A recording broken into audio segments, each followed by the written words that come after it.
Hello, Internet. It is I, the real Randy Chavez. I'm so sorry. I have like bedhead and everything, but here I am with an Earth 2 update of everything that has happened last night, some new theories, some everything. It's really, really fun. I can't wait to get to it.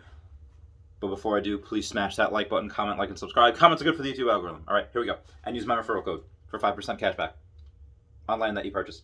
Class 1 right now, someone asked me about taxes. Class 1, if you have those tiles, they seem to yield about 0.003% of what you have. Meaning that, example, a user yesterday had spent $70 in Spain tiles and was yielded 21 cents in tax return. And that's a day for tax revenue. So figure class 2 and class 3 get a little bit less than 0.003. The way I did it, the way I figured it out was because I just did 0.003, of my all my tiles and my net worth and everything, and see exactly what came out. And it was less than that. I'm trying to figure out, is it different for everyone? No, it's because not only do I have class 1 tiles in Brazil, India, China, whatever, but I also have class 2 and 3 tiles in America. So that's why I'm not getting as much of the tax revenue as everyone else, or as other people that just have class 1. So just be aware of that. It's a good way to figure out exactly how much you're going to be able to make every day. As far as income land tax revenue, anyway. I will be doing eventually, as the channel gets big enough, because you guys have been doing great with subscribing, is I will be doing giveaways, like land giveaways. Every time I reach like a landmark or whatever, I'll be like, okay, I'll pick a random person to get this piece of land. Most times it'll probably only be a square, and probably because I don't have a lot, the only class 1 tiles that I have are not in America. They're in Brazil, Russia, China, India, South Africa. America, I do have class 2 and 3. I don't know if I'd give those away yet. That might be for maybe a big one, maybe like 10,000 subscribers or something. But I will also do as I get bigger, as I be able to pay off that Pokemon card, I will be able to spend about $50 to $100 a day. And if it's $100 a day on this, that referral code would mean an extra $5 to someone on here. So I would do that. Right now, I just have so many referral codes, and I am trying to get to everyone. But once I get big, I do intend to do that. Also, tax income for the 20th. And everyone that knows that has looked at theirs like, well, I got some on the 19th, I got some on the 21st. They completely skipped the 20th. I don't think it was skipped. I think they just rolled over what they had on the 20th because the servers were down. They couldn't get to everyone. They rolled that over and they just combined that with what you got on the 21st. And that's just what they did. Or they could have done something where, okay, we're going to pay you for everything you gained on the 20th on the 21st, and then so on and so forth. Everything you gained on the 21st we'll give you on the 22nd. That could be how they're doing it as well. Now, someone asked about real life taxes versus in-game taxes. Ryan Merrick, user, howdy, says that any inventory such as non-incidental materials and supplies, then anything under $2,500 can be deducted. I'm not 100% sure where he is in the world, Australia, Britain, the US, I'm not sure, but given real world thoughts, what I do in my businesses, any type of money that comes in, and this is a really simplified version, but here it is. Any money that comes in is income. All right, so that's income. Any money that I get that's deposited into my bank account is income. Anything that goes out is an expense. Now you do, again, for business, you should have a couple of different, you should have a personal account and a business bank account. And because you don't want to be spending like Taco Bell in a business bank account. You don't want to be doing certain things like buying a piece of furniture for your home in a business bank account. Now you can make the argument, and I don't know if this will happen in game as well, because they were talking about actual tile expenses, but you could be able to have certain things and argue that, oh no, this is for my business. And also charity is something else that could be put on as an expense. For example, after expenses, again, what comes in, that's your gross income. And what goes out, you take what goes in and you subtract what comes out. And then you get eventually your net. Your net is your profit. That's what you get taxed on, not what you gross. It's what you get netted in on tax. And I don't know if they'll have something like this in the game. They might, but for anyone who wants to open up a business because you're making so much money in the game eventually, that's what I'm going to do. I highly suggest you open up an LLC as well. But if you net anywhere between $163,000 and $207,000 at the end of the year, and you want to be in a lower tax bracket, and you've already written off everything you can written off, you can actually donate money, and all the money that you donate is going to be a tax write-off. So if you can get under $163,301, you're not going to have to pay 32% on the rest of your money. You're going to have to pay 24%, and you could do that going down to $40,000, in which case you only pay 12%. But you don't really want to do that much. You don't want to donate that much because it's a lot of money to donate. But I do the same thing in the real world. Anything to get off my balance sheet so I can get in a lower tax bracket. Is it kind of a loophole? Yes, but at the same time, you are doing a really good thing. I choose to donate to Best Friends Animal Society when I do that. But in game, they might have something like this, because if they're going to have a research tile where, let's say, you have to put money into research, that's another thing that the U.S. says, because the U.S. wants to stay the forefront, the first in research and development for all technology.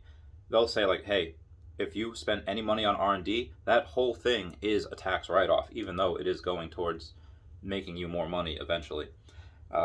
Right now it is $7.37 for a tile in the U.S.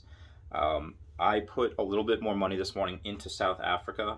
China right now is class 2 tiles. And the reason why I'm doing that is because in the real world, Africa is, quote, China's China. That's what they... sounds a little weird, but that's what they say. China is investing hundreds of billions of dollars into making railroads in Africa, or all of these types of things, just because they want to be able to say, okay, hey, this is going to be cheap labor. This is going to be something where... And it's not like they are kind of taking advantage. That is the real world. They're probably only going to get paid maybe a couple pennies, a quarter, even $1 a day, but that's still a lot more than they're making now. So all the Africans that are in that position, whether it's South Africa or from Niger or wherever, they're really happy to be able to do that because they know that eventually this leads to production. China, same thing. They're getting for years, they got a lot of that.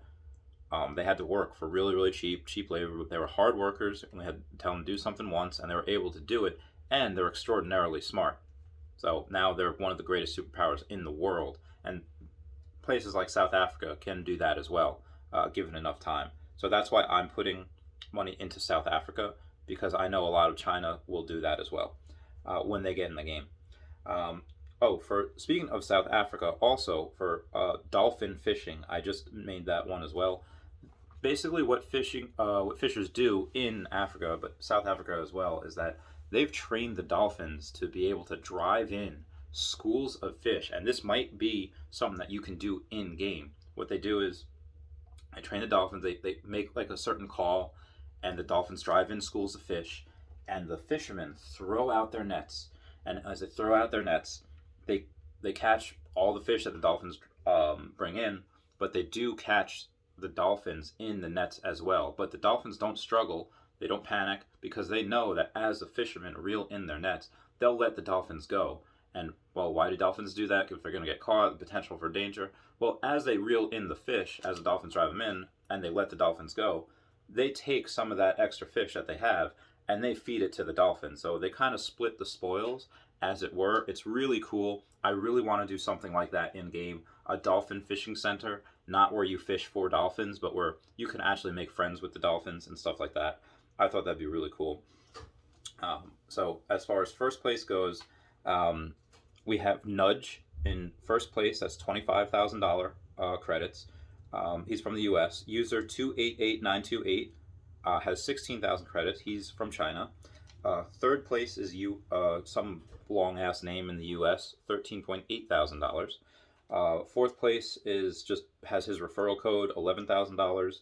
Fifth place is user 614983 from Canada, $9,400. Sixth place is Aria Realty, that reference to Arya Stark, $9,300. And seventh place is Mr. Dirty Fresh for $9,300 as well. That's the leaderboard. And why I wanted to bring that up is because, again, even though I'm from and born in Peru, I've spent most of my life in America. So I definitely consider myself an American, serving in the U.S. Armed Forces. And I like that 5 out of the top 7 are American, and I thought that was pretty cool. And it's going to be interesting to see the change once people come here and do a bunch of stuff. And I'll get more on that later. I have been led to believe that we're going to have a research tree. So it's not just put in research and then it's going to spin out a random thing. The research tree will be similar to Contagion, that game where you had to make a virus to wipe out the planet. Research in that game gives you the option to make a virus either more easily spreadable or more deadly, just depending on what you want to do with it. And the same concept should happen here. You should be able to see exactly what you're wanting to research. It's not going to be pot luck. I'm going to put money or whatever into research, whatever pops up, pops up. Although that would be kind of fun, game of chance. This one you could actually see and plan ahead what you want to do and what you think is best. I thought that was pretty cool too. Price per tile. Someone asked a question on Facebook yesterday, eventually will tiles run out? And as right now, the price per tile, let's say if it does run out, it's as much as someone is willing to pay for that. So I don't think it's likely that all the tiles are bought, but even if they are, really the cost is relative. Most investors will teach you not to put more than 5% of your net worth into any one thing. A lot of people told me, like, hey, that's enough. Don't put any more money into Tesla. You already put way too much as it is. Did I listen? No, I did not listen. I put like $80,000 in that stuff, and I'll show you guys my stock portfolio tomorrow. And again, this is not financial advice, but want to listen to me? I've had a lot of success in both businesses, Pokemon cards, in Tesla. So again, most researchers will tell you not to do that, and most likely people coming in here, they're not going to be putting 20% or 30% of their net worth into this game. It's 5%. So the guy that is in first place right now, that has $25,000 into this, probably has a net worth of $500,000, because if he follows that rule of not putting more than 5% in, that's a lot. But even if it's less than that, even if it's 1%, that is $2.5 million that he has, which kind of makes sense. Eventually, millionaires will get into this hobby. I've seen it before, where just the nerds, look at my Patrick shirt, like clearly I'm a nerd, so just the nerds at one point were in Pokemon, and then people, as they started getting older, started making more money, and they see people that are worth hundred or hundreds of thousands. Now they're just absolute millionaires upon millionaires in the hobby, and the prices go up, and people just like, they don't understand it. The same thing could happen here, where millionaires and even billionaires get in, and so even if all the tiles are accounted for, there'll be other people who just be like, yeah, they'll pay you 7 times what a tile's worth or whatever, just to be able to get that land, just because they have so much money to throw around. So that's why I also think it's good to get in early, because that has a potential to happen. And I know I'm very bullish on this. The potential is just the potential. There's also the potential, a greater than a 0% chance to happen, that this game actually fails, gets too big, servers get overloaded, because these developers, I don't think they expected the game to be able to increase as much as it has. So they've had to hire help, and that hired help, I don't think they were expecting to spend that much money this quickly. So this is something where they might be able to, they might be spreading themselves too thin. I don't know. I'm not there. I'm not reading their financials or their profit and loss or their balance sheet, which is what I do. So I could be able to help them. Game developers, if you're listening to this, let me know. I can help.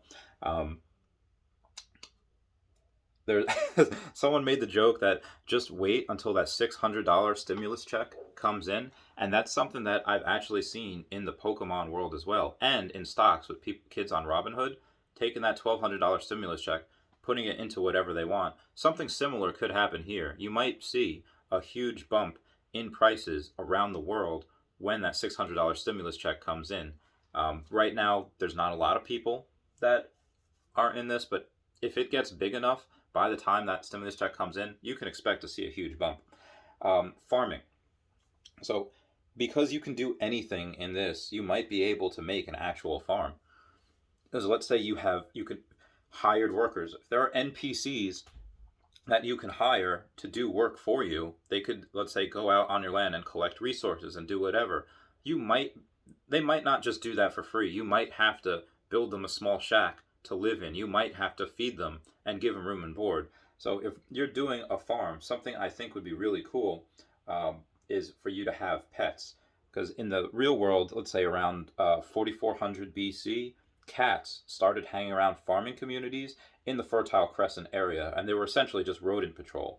And like Monster Hunter 4, I'd like it if you can get a cat in this game, or any pet, like in Among Us. Among Us, you could have a little thing that follows you around. It's adorable.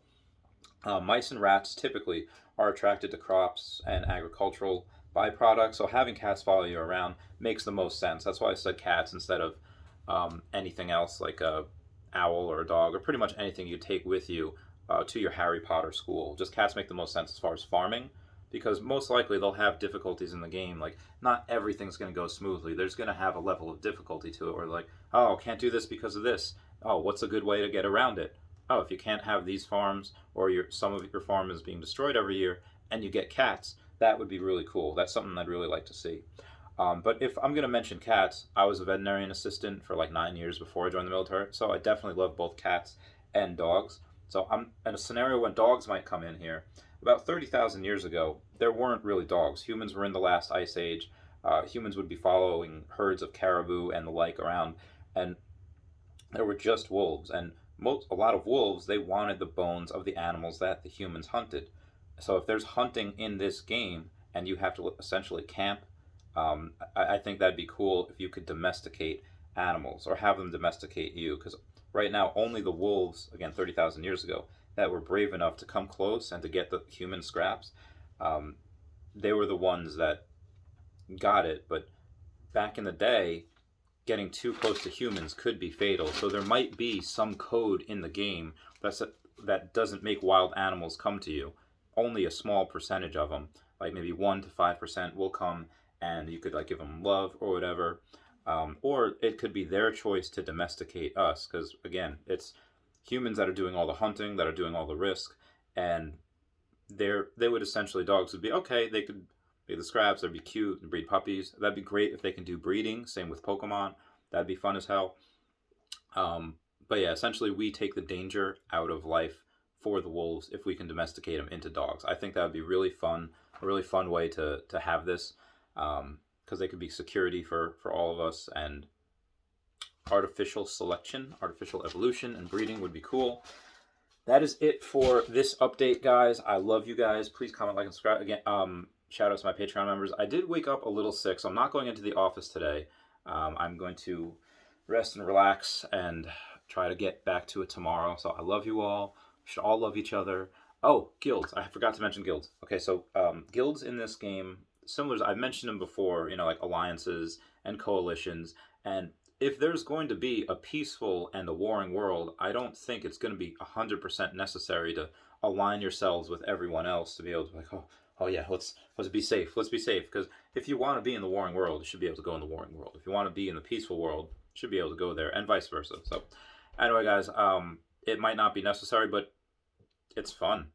It's fun to like wake up and have a million messages on Discord and the group chat going like this, and it's just being a part of something. For anyone that's either played high school football or has been part of the military, and you just have that feeling of camaraderie, like everyone working and doing stuff together. It's really cool, for a common goal.